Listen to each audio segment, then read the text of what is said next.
சியான் விக்ரம் நடித்த தங்கலன் படத்தின் முதலாவது சிங்கிள் மினிகி லிரிக்ஸ் வீடியோ பாடல் வெளியாகியுள்ளது. இந்த படத்திற்கு ஜிவி பிரகாஷ் இசையமைத்துள்ளார். இந்த படத்தை பா. ரஞ்சித் இயக்குகிறார். இந்த படம் ஆகஸ்ட் 15ஆம் தேதி திரையரங்குகளில் வெளியாகிறது.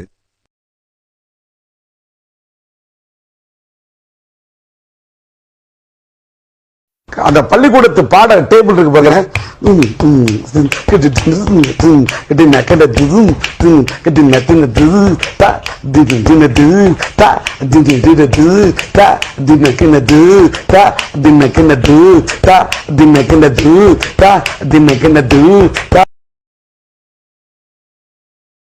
தாத்தா பிடிக்குன்னா லைக் பண்ணுங்க, ஆயா பிடிக்குன்னா சப்ஸ்கிரைப் பண்ணுங்க, பக்கத்து வீட்டுக்காரங்க பிடிக்குன்னா கமெண்ட் பண்ணுங்க. ஏதாவது பண்ணி தோணும்.